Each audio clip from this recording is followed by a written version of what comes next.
Captain Lee Taman stared at the empty space where New Busan Colony should be talking back to him. His cargo ship, the Morning Star, had been flying toward the colony for 3 days. Usually by now the traffic control would be giving him landing instructions. Instead there was only silence. "Park So-jin, try calling them again," Taemin said to his communications officer. So-jin was a young woman who had joined his crew just 6 months ago. She was good at her job and rarely made mistakes. So-jin pressed buttons on her control panel and spoke into her headset. "New Busan Colony, this is cargo ship Morning Star requesting landing permission. Please respond." She waited for 30 seconds, then tried again. "New Busan Colony, do you copy? We have your monthly supply delivery." Nothing came back except the sound of empty space. Taemin felt something cold in his stomach. New Busan was home to over 2 million people. It was one of the biggest human colonies outside Earth. They never went silent. "Never, sir," said Kim Woo-bin from the security station. Kim was an older man with gray hair who had been a soldier before joining merchant ships. "I'm not picking up any of their usual signals. No traffic control, no commercial broadcasts, no emergency beacons. It's like the whole planet just stopped talking." Taemin made a decision. "Take us down to the planet. Something is wrong." The Morning Star began its descent through the atmosphere of Kepler 442c. It was a beautiful world with blue oceans and green continents, perfect for human life. That's why they had built New Busan here 15 years ago. As they got closer to where the colony should be, Park So-jin gasped. "Captain, you need to see this." Taemin looked at the main screen. Where New Busan should have been, there was nothing but blackened ground. The city that once housed millions of people was gone. In its place was twisted metal and glass that had been melted by incredible heat. "Take us lower," Taemin said quietly. They flew over what used to be the downtown area. The tall buildings were gone. The residential areas where families lived were gone. Even the parks where children played were nothing but burned earth. Everything had been destroyed so completely that it was hard to tell there had ever been a city here. Kim Woo-bin was looking at his scanner. "Captain, I'm reading some kind of energy residue. This wasn't done by human weapons. The energy patterns are completely different from anything in our databases." "How long ago?" Taemin asked. "Based on the radiation levels, I'd say about 3 days, right around the time they stopped responding to our calls. They flew over the spaceport. The landing pads were melted metal. The control towers were gone. Dozens of civilian ships had been caught on the ground and destroyed. Taemin could see the burned remains of passenger liners that had been trying to evacuate people. "Sir?" So-jin said softly. "I'm picking up a very weak signal from the emergency shelter complex. It's almost dead, but there's something there." The emergency shelters had been built deep underground in case of disasters. They were designed to protect people from anything, storms, earthquakes, even attacks. If anyone had survived, they would be there. Taemin landed the Morning Star near the shelter entrance. The heavy doors that should have sealed the underground complex were twisted and partially melted, but they were still mostly closed. "Kim, get your gear. We're going down there." Kim Woo-bin gathered his security equipment and a medical kit. Taemin took a flashlight and a radio. So-jin stayed on the ship to monitor their communications. The two men walked to the shelter entrance. Kim used a small explosive charge to blow open the damaged doors. Inside, emergency lighting was still working, but barely. The hallways were filled with smoke and the smell of burned electronics. They went deeper into the complex. Most of the shelter levels had been damaged. Emergency doors were melted shut. In some rooms, they found the remains of people who had been trying to hide from whatever had attacked the colony. "Captain," Kim called out from ahead. "I hear something." They followed the sound to the deepest level of the shelter. In a small room meant for storing food, they found her. A young girl, maybe 12 years old, sitting in the corner with her knees pulled up to her chest. She was holding a small computer tablet and rocking back and forth. "Hey there," Taemin said gently, kneeling down so he was at her eye level. "What's your name?" The girl looked up at him with wide, frightened eyes. "Choi Min-ah," she whispered. "Min-ah, I'm Captain Lee. This is Kim. We're here to help you." "Are you hurt?" She shook her head but didn't stop rocking. Taemin could see she was in shock. Whatever she had seen had scared her badly. Kim checked her for injuries while Taemin tried to get her to talk. "Min-ah, can you tell me what happened?" "Where is everyone else?" Min-ah held up the tablet she was carrying. "I recorded it," she said in a small voice. My dad told me to hide and record everything if something bad happened. He said someone needed to know what really happened. Taemin took the tablet carefully. The screen showed a video file dated 3 days ago. He pressed play. The video showed the view from a security camera on top of one of the colony's tall buildings. The sky was clear and blue. People were walking around the streets below, going about their normal day. Then something changed. Ships appeared in the sky. Not human ships. These were long and smooth like they were made of crystal. They moved in perfect formations, dozens of them. The video had no sound, but Taemin could see people on the street stopping and pointing up at the sky. Then the crystal ships started firing. Beams of bright energy came down from the ships. When they hit buildings, the buildings just melted. When they hit the ground turned to glass. The people tried to run, but there was nowhere to go. More ships kept coming. Hundreds of them. They spread out over the entire colony and began destroying everything systematically. They weren't just attacking military targets. They were destroying homes, schools, hospitals, everything. The worst part came next. Some people had made it to emergency shelters and were waving white flags trying to surrender. The aliens saw them and targeted them specifically. They killed people who were already giving up. "My God," Kim whispered, watching over Taemin's shoulder. The video continued for another hour, showing the complete destruction of New Busan Colony. When it was over, nothing was left alive. The crystal ships had left as suddenly as they had arrived. Taemin looked at Mina. "How did you survive?" "My dad hid me in the food storage room. He said it was the safest place because it was so deep and had extra shielding. He didn't make it down here with me." Tears started running down her face. Taemin picked up the little girl and held her. "You're safe now, Mina. We're going to take you home." They carried her back to the Morning Star. So-jin helped clean her up and gave her something to eat. But Mina barely spoke. She just held onto her tablet and stared out the window as they left the dead planet behind. As they flew back toward Earth, Taemin watched the recording again and again. The aliens in the crystal ships had been systematic and thorough.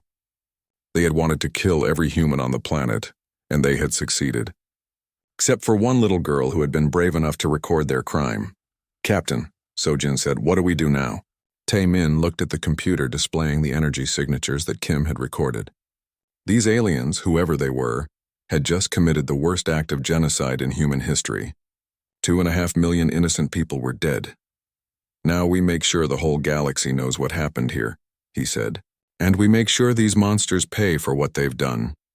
The Morning Star set course for Earth, carrying the only witness to the massacre of New Busan Colony.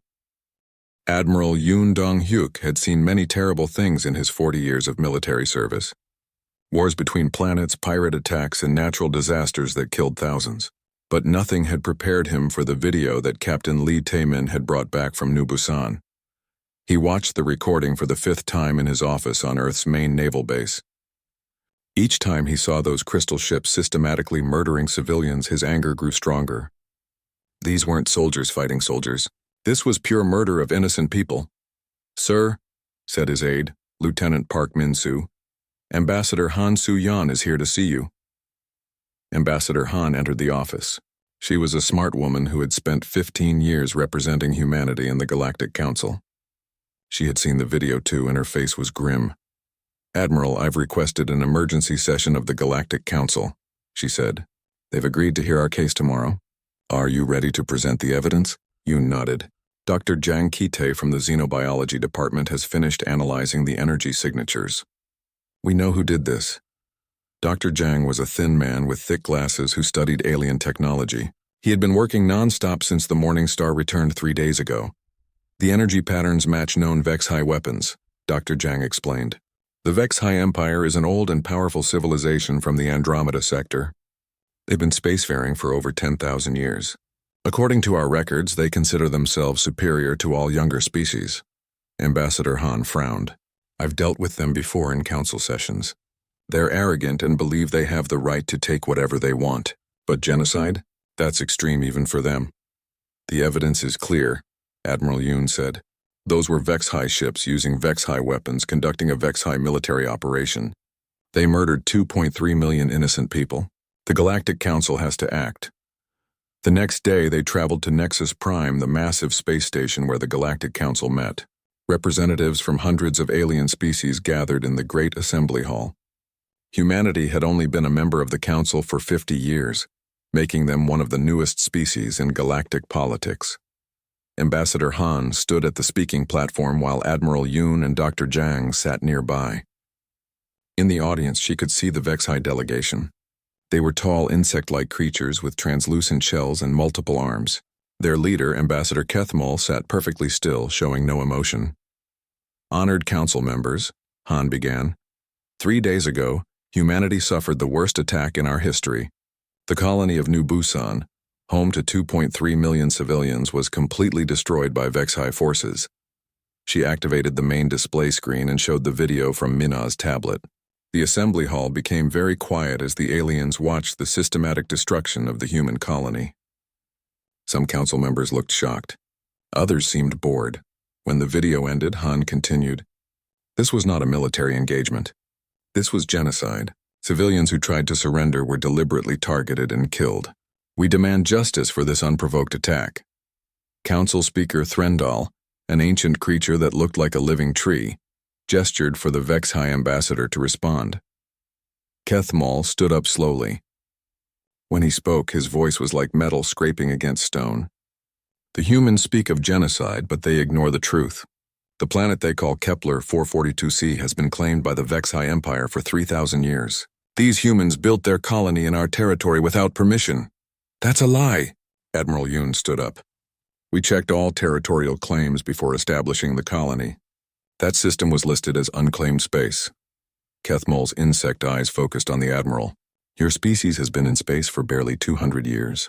You cannot comprehend the ancient rights of older civilizations. The Vexi Empire has traditional claims to that entire sector based on historical presence.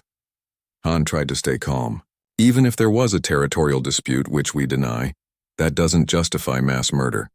There are legal ways to resolve such conflicts through this council. The humans were warned, Kethmol said coldly. We sent messages telling them to leave our territory. They chose to ignore these warnings. The consequences were inevitable. Dr. Zhang checked his files quickly and whispered to Han. She looked confused. We have no record of any warnings. Our colony received no communications from the Vexi Empire. Your primitive communication systems probably could not receive our transmissions, Kethmol replied with what might have been a smile. That is not our responsibility. Council Speaker Threndal called for order. The council will now deliberate on this matter. What followed was 3 hours of debate that made Admiral Yoon's blood boil. Many council members seemed more concerned about offending the powerful Vexi Empire than seeking justice for murdered humans. The Zephyrian delegate, a floating gas creature, spoke for many when he said, while the loss of life is regrettable, territorial disputes are common in space. The humans should have been more careful about where they settled. The crystalline collective representative agreed. Newer species must learn to respect the claims of elder civilizations. Perhaps this incident will serve as an educational experience. Only a few species spoke in support of humanity. The Centaurian Republic called the attack barbaric, and the Free Traders Union said that genocide was never acceptable. But they were in the minority. Finally, Council Speaker Threndal called for a vote on whether to condemn the Vexi action and demand reparations for humanity. The result was devastating. 847 votes against, 1 vote in favor. Only humanity had voted for their own proposal. Threndal announced the decision. The council finds that while the loss of life is unfortunate, the Vexi Empire acted within their rights to enforce territorial claims. Humanity is advised to be more careful in future colonization efforts. Ambassador Han couldn't believe what she was hearing. You're saying it's acceptable to murder millions of innocent people over a land dispute? The council has spoken, Threndal replied. However, in the interest of preventing future incidents, the Vexi Empire has generously agreed to provide humanity with updated territorial maps. You have 30 standard days to evacuate any remaining colonies in Vexi space. Kethmol stood up again. The Vexi Empire also demands compensation for the cost of the territorial enforcement action. 50 billion galactic credits should cover our expenses. Admiral Yoon was so angry he could barely speak. You want us to pay you for murdering our people? You will pay, Kethmol said simply, or face further enforcement actions against your remaining colonies. The session ended with humanity getting nothing. No justice, no condemnation of the massacre, and now a threat against their other colonies. As they left the assembly hall, Ambassador Han was shaking with rage.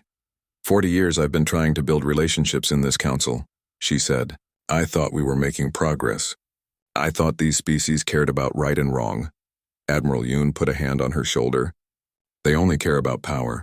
The Vex-Hi are strong, so the council protects them. Humanity is weak, so we're expendable. Dr. Zhang was reading something on his tablet. Admiral, I'm getting reports that 3 more human colonies have detected Vex-Hi ships approaching their systems. They're not waiting 30 days. They're starting the next attacks already. On the trip back to Earth, Admiral Yoon made a decision that would change galactic history. He sent a coded message to Fleet Command. Activate Protocol 7. Authorization Yoon Alpha 9. Begin immediate military mobilization. The Council has failed us. We're on our own now. Ambassador Han saw him sending the message. What's Protocol 7? Admiral Yoon looked out at the stars. It's something we hoped we'd never have to use. Total of our mobilization, every shipyard, every factory, every resource humanity has, dedicated to building the largest military force in galactic history. You're talking about going to war with the entire Vex-Hi Empire. I'm talking about making sure this never happens again, Yoon replied. The galaxy just taught us that might makes right. Time to show them how mighty humanity can be when we stop playing by their rules. As their ship approached Earth, Admiral Yoon was already planning humanity's response to the massacre of New Busan. The Galactic Council had chosen to protect the murderers instead of the victims. Now they would all learn what happened when you backed humans into a corner with nowhere to run. President Moon Jae-in stood before the emergency session of the Terran Federation Assembly. Behind him, a large screen showed the burned remains of New Busan Colony. In the audience, representatives from every nation on Earth sat in stunned silence. They had all seen the video. They all knew what humanity was facing. Fellow citizens of Earth, the president began, we are at a crossroads. The galaxy has shown us that we stand alone. The Galactic Council has told us that the murder of 2.3 million innocent people is acceptable. They have told us that we must pay the murderers for their crimes. They have told us that might makes right. He paused, looking out at the assembly. I say we show them exactly how right they are. The assembly erupted in applause. For the first time since the massacre, Moon saw hope in people's faces. Not hope for peace, but hope for justice. Fleet Admiral Seo Hyunwoo walked onto the stage. He was a tall man with gray hair who had served in the Terran Navy for 35 years. Everyone knew him as a brilliant strategist who had never lost a military engagement. President Moon has authorized Operation Righteous Fury, Admiral Seo announced. As of this moment, humanity is at total war footing. Every shipyard will work around the clock. Every factory will be converted to military production. Every resource on Earth and in our colonies will be dedicated to building the largest fleet in galactic history. General Park Min-ho, head of the Terran Marine Corps, stepped forward. We have already begun mobilizing ground forces. 100 million Marines will be ready for deployment within 90 days. The numbers were staggering, but they were just the beginning. Dr. Lee Yoonji, the chief of weapons development, revealed the most shocking part of the plan. We are reopening the sealed vaults from the resource wars, she said quietly. Technologies that humanity banned after we nearly destroyed ourselves will be modified for space combat. If the galaxy wants to see what happens when humans choose war over peace, we will show them weapons they cannot imagine. The resource wars had been humanity's darkest period. In the late 22nd century, Earth had nearly been destroyed by conflicts over water, minerals, and energy. Weapons had been created that could crack continents and boil oceans. When the wars ended, those weapons were locked away and banned forever. Until now. In the weeks that followed, Earth transformed into something the galaxy had never seen. The peaceful trading world that aliens knew became a war machine of incredible power. In the orbital shipyards above Earth, workers labored in 3 shifts every day. Ships that normally took years to build were being assembled in weeks. New designs were created specifically for this war. Fast attack ships, heavy destroyers, and massive dreadnoughts armed with weapons that violated a dozen galactic treaties. Lee Dong-wook was a shipyard foreman who had built cargo vessels his entire life. Now he was overseeing the construction of warships. I never thought I'd be building machines designed to kill, he told his wife Kim Yeon-soo over dinner. But when I think about those children in New Busan, his wife nodded. She worked in a weapons factory that had been converted from making farming equipment. The whole planet feels different. Everyone knows someone who had family on New Busan. Everyone wants revenge. That was true across Earth. The colony had been home to people from dozens of countries. Nearly every family on Earth had lost someone they knew. The grief had turned to anger, and the anger was driving humanity to extremes. In the deep space construction yards, even more impressive ships were taking shape. Admiral Seo had designed them himself, massive vessels called Judgment-class dreadnoughts. Each one was 5 kilometers long and armed with enough firepower to destroy a small moon. Captain Bae Soo-ji was selected to command one of the new attack squadrons. She had lost her brother and his family on New Busan. My grandmother always told me that humans were the most dangerous species in the galaxy when cornered, she said to her pilots during training. Let's prove her right. The weapons being installed on the ships came from Dr. Lee's research teams. They had taken the banned technologies from the resource wars and made them even more deadly. Plasma cannons that could melt through any known armor, quantum torpedoes that could phase through shields, kinetic railguns that fired projectiles at significant fractions of light speed. But the most terrifying weapons were the ones nobody talked about openly. In hidden facilities, scientists worked on projects that made even hardened military officers uncomfortable. Planet-killer missiles, stellar destabilizers, gravity bombs that could collapse entire star systems. We're not just building a military, General Park told his staff officers. We're building the power to remake the galaxy. When this is over, no species will ever again think they can massacre humans without consequences. The recruitment centers were overwhelmed with volunteers. Young people who had planned careers as scientists, teachers, and artists were joining the military instead. The defense academies had to expand rapidly to train new officers. Commander Kim Tae-hyung was typical of the new generation of soldiers. He had been studying to become a doctor when New Busan was destroyed. Now he led a Marine assault unit training for ship-to-ship combat. My parents don't understand, he told his friend over drinks after training. They think I'm throwing my life away for revenge. But it's not about revenge. It's about making sure this never happens to anyone else. As the fleet grew, so did humanity's reputation. Alien traders who visited Earth reported back to their governments about the incredible military buildup. Ships were being launched faster than they could be counted. The orbital space around Earth was filling with warships. The Galactic Council began to take notice. Ambassador Han Soo-yeon received a message from Council Speaker Threndal expressing concern about humanity's military activities. Tell the speaker, Admiral Yoon replied when Han asked for a response, that humanity is simply exercising our right to defend ourselves. If that concerns him, perhaps he should have thought about that before endorsing genocide. Intelligence reports began arriving about Vex-High activities. They were mobilizing their own fleet, but they seemed confused by humanity's response. They had expected the humans to quietly evacuate their remaining colonies. Instead, Earth was building a war machine. They don't understand us, Dr. Jang Ki-tae observed during a strategy meeting. To them, war is about territory and resources. They can't comprehend fighting for abstract concepts like justice or honor. Admiral Seo smiled grimly. They're about to get an education. By the end of 90 days, the impossible had become reality. Earth's shipyards had produced 500,000 warships of various classes.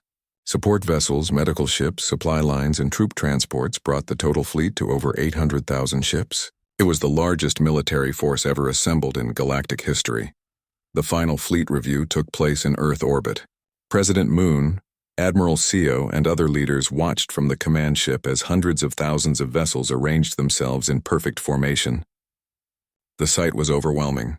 Ships stretching from Earth to Mars, their combined mass visible to the naked eye from the planet's surface. Admiral Seo activated the fleet-wide communication system. Every captain of every ship could hear his voice. Captains of the Terran fleet, he began. Today we depart for the Vex-High homeworld. We go not as conquerors, but as the instruments of justice. The galaxy has chosen to protect murderers over victims. They have chosen might over right. Today we show them the might of humanity united in righteous anger. He paused, looking at the tactical display that showed the incredible scope of their force. The Vex-High Empire believes they can massacre innocent humans and face no consequences. The Galactic Council believes that newer species must accept whatever older species choose to do to them. Today we teach them both that some actions have consequences they cannot imagine. The final words of his speech would become famous throughout the galaxy. Today, the galaxy learns what humanity learned centuries ago in our darkest wars. There are always consequences for choosing to be monsters, and sometimes, the only way to stop monsters is to become something they fear even more. The Great Fleet began to move, leaving Earth's solar system for the Vexhi homeworld. Behind them, they left a planet united in purpose for the first time in centuries. Ahead of them lay a confrontation that would determine whether justice existed in the galaxy, or whether might truly did make right. The Vexhi homeworld of Kethmar Prime had never seen anything like what appeared in their star system on the morning of the 127th day after New Busan's destruction. Admiral Cho Seungwoo stood on the bridge of the flagship Retribution, watching the tactical display as 500,000 human warships emerged from hyperspace in perfect formation. The sight was beyond anything the galaxy had ever witnessed. Ships stretched across 3 light minutes of space, their combined mass creating gravitational distortions that affected the orbits of Kethmar Prime's moons. "Admiral," reported Captain Young Hai-in from the communication station, "we're receiving transmissions from the Vexhi fleet. They're demanding to know our intentions." Cho looked at the tactical display showing the Vexhi forces, 50,000 ships. Impressive by galactic standards, but looking pathetically small next to humanity's armada. The insect-like aliens had positioned their fleet between the human forces and their homeworld. But it was like trying to stop a tsunami with a wall of sand. "Open a channel to the Vexhi fleet, Commander," Cho ordered. "Let's give them a chance to do the right thing." The main screen showed the bridge of a Vexhi command ship. Emperor Kethavex himself appeared, his translucent shell gleaming under the bridge lights. He was older than the ambassador who had spoken at the Galactic Council, with scars across his carapace that spoke of many battles. "Human Admiral," Kethavex spoke in his grinding voice, "you bring an impressive fleet to our territory. But you are still outnumbered. We have called our allies. The Crystalline Collective and the Zephyrian Empire are sending reinforcements." Admiral Cho almost smiled. "Your Majesty, your allies won't arrive for 3 days. Your 50,000 ships face our 500,000. The mathematics are simple." "Numbers are not everything," the Emperor replied. "Vexhi ships are superior to your crude human technology. We have been building warships for 10,000 years. And in all those 10,000 years," Cho said quietly, "have you ever faced an enemy that wanted to destroy you as completely as we want to destroy you right now?" The Emperor's multiple eyes focused on the human admiral. "You speak of destruction, but you are here to negotiate. Otherwise you would have already attacked." Cho nodded. "You're right. We're here to offer you one chance at justice. Surrender the individuals responsible for ordering and carrying out the massacre at New Busan. Submit to trial for crimes against sentient life. Accept occupation of your worlds until reparations are paid to the families of your victims." The sound that came from Kethvex might have been laughter. "Humans demanding that the Vexhi Empire surrender. Your species has existed in space for barely 2 centuries. We will not bow to children." "Then you have chosen war," Cho replied. "May whatever gods you worship have mercy on you, because we will not." The channel closed. Admiral Cho turned to his fleet command staff. "Send the signal. Operation Hammer of Justice is now active." Across the human fleet, captains received their orders. Captain Bei Suji was leading Fighter Squadron 717 when the attack began. Her squadron consisted of 200 small, fast ships designed for hit-and-run attacks. "All pilots," she transmitted to her squadron, "remember New Busan. Remember why we're here. Show them what happens when you murder innocent humans." The battle began unlike anything the galaxy had ever seen. Human tactics were based on centuries of warfare between human nations. Conflicts where survival meant being willing to sacrifice everything for victory. The Vexhi had fought other alien species, but they had never encountered an enemy that approached war the way humans did. The first wave consisted of 100,000 human ships moving in coordinated attack formations. They didn't try to match the Vexhi ship to ship. Instead, they swarmed each enemy vessel with dozens of attackers, overwhelming their defenses through sheer numbers and coordination. Commander Kim Tae-hyung was leading a boarding assault team when his ship, the Vengeance, attached itself to a Vexhi cruiser. "Remember your training," he told his Marines over the comm. "These are the same creatures that murdered. Children on New Busan. Show them the same mercy they showed our people. The Marines cut through the Vex high ship's hull and began fighting through the corridors. The insect-like aliens were individually stronger than humans, but the Marines fought with a fury that terrified their enemies. They had trained for this moment for months, studying Vex high anatomy and tactics. In space, the battle was turning into a slaughter. The Vex high ships were well designed and their crews were experienced, but they were facing an enemy unlike anything they had encountered. Human ships that were badly damaged continued fighting until they were completely destroyed. Human pilots whose ships were crippled rammed them into enemy vessels rather than surrender. "They fight like they're insane," transmitted one Vex high captain to his fleet commander. "They show no concern for their own survival." Emperor Keth Vex watched from his flagship as his fleet was systematically destroyed. In 6 hours of fighting, humanity had lost 15,000 ships. The Vex high had lost 35,000.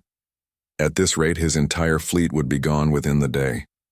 "Your Majesty," his tactical officer reported, "the humans are not targeting our planet. They're focusing entirely on our fleet." That was true. Despite their overwhelming advantage, the humans weren't bombarding Kethmar Prime. Instead, they were methodically destroying every Vex high ship while leaving the planet untouched. "Admiral Cho is keeping his options open," Keth Vex realized. "He wants to defeat our fleet first, then decide what to do with our world." The Vex high fought bravely, but bravery wasn't enough against such overwhelming odds. By the end of the day, only a few thousand of their ships remained. The space around Kethmar Prime was filled with the wreckage of the once mighty Vex high fleet. Emperor Keth Vex made his final transmission to Admiral Cho. "Human, you have won. We surrender our remaining forces. We ask for mercy for our civilian population." Admiral Cho's response surprised everyone who heard it. "Your Majesty, we didn't come here to conquer your people. We came here for justice. But justice requires more than just military victory." Instead of orbital bombardment, something unprecedented happened. The human fleet began landing troops on Kethmar Prime.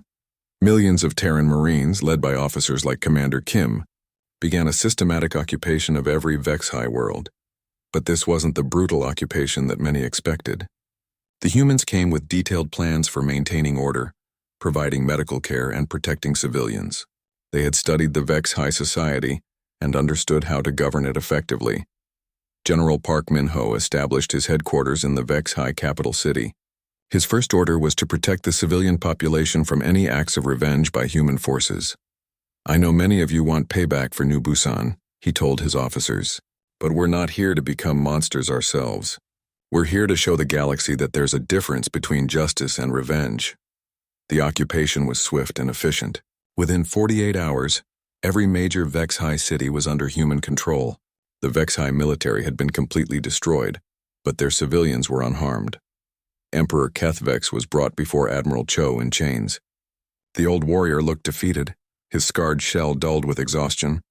"What will you do with us now?" he asked. "Now comes the hard part," Cho replied. "Now we figure out how to build something better from the ruins of what you destroyed." On the second day of the occupation, Captain Bei Suji was patrolling the capital city when she saw something that stopped her in her tracks. A group of young Vex high were holding a memorial service for the humans killed at New Busan. They had created a monument with the names of all 2.3 million victims. "Why?" she asked their leader, a young Vex high named Kethtal. "Because we know what our leaders did was wrong," Kethtal replied. "Not all of us agreed with the massacre. Some of us tried to speak against it, but we were silenced. We want you to know that not every Vex high is a monster." Captain Bei felt something she hadn't expected: hope. Maybe this occupation could become something more than just punishment. Maybe it could become a chance for both species to build something better. Across the galaxy, news of humanity's victory spread quickly. The species that had been dismissed as young and weak had just destroyed the mighty Vex high empire in a single day. The implications were staggering. On Nexus Prime, Council Speaker Threndal received reports that made his ancient bark creak with worry. The humans hadn't just won a military victory. They had demonstrated power that dwarfed anything the galaxy had seen before. "How many ships did they lose in the battle?" he asked his aide. "Approximately 20,000 destroyed or damaged, sir. But intelligence reports suggest they have another 300,000 ships still in reserve around their other worlds." Threndal felt something he hadn't experienced in his 1,000-year lifespan. Fear. Humanity had just revealed that they possessed military might that could challenge the entire Galactic Council. And they had used it not for conquest but for justice. The age of human weakness was over. The galaxy was about to learn what happened when a species that valued justice more than survival decided to reshape the universe according to their principles. 6 months after the Battle of Kethmar Prime, Judge Park Yan-woo stood in the great courtroom that had been built in the former HFY Imperial Palace. Today was the most important day in galactic legal history, the final sentencing in the war, crimes trials that had captivated the attention of every species in known. Space Emperor Kethvex sat in the defendant's chair, his once proud shell now dull and cracked. Around him sat 47 other HFY officials who had been involved in planning and executing the massacre at New Busan.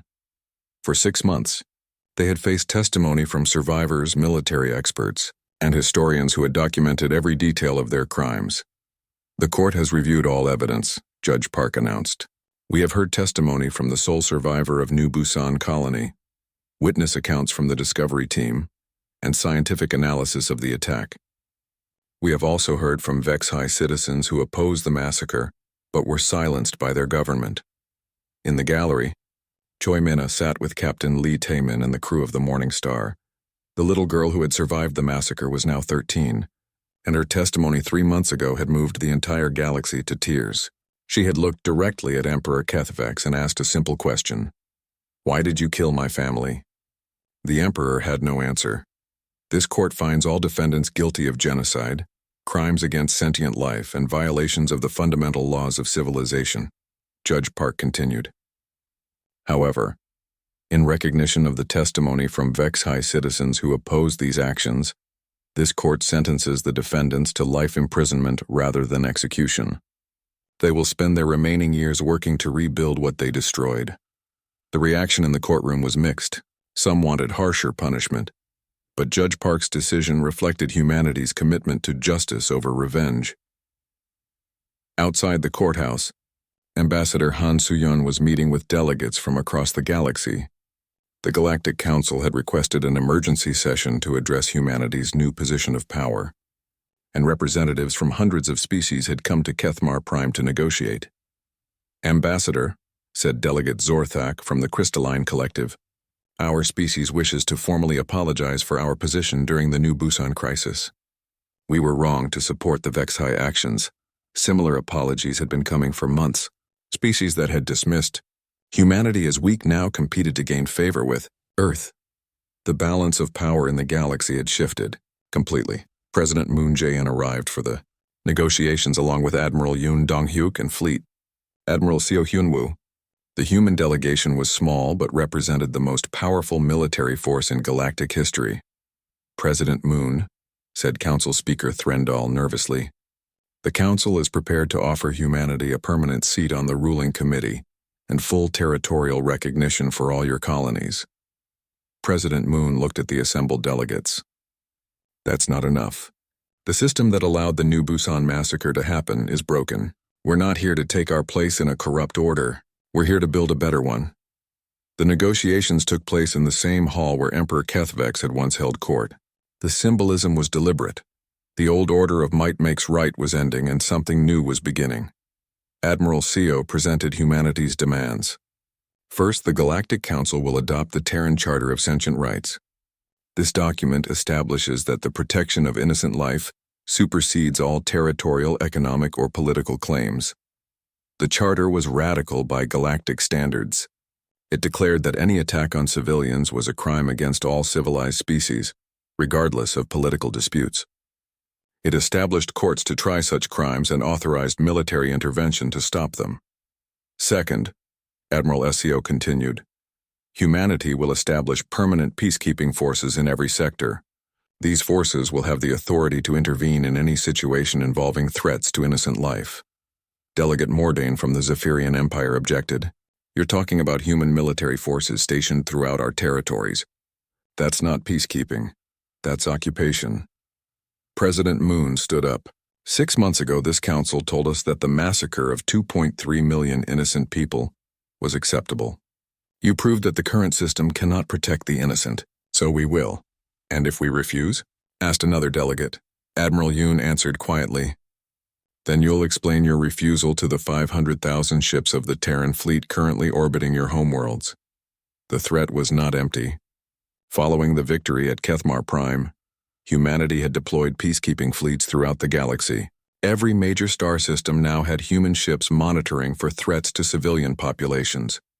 Commander Kim Tae-hyung was now in charge of Peacekeeping Fleet 7, stationed in the Andromeda sector.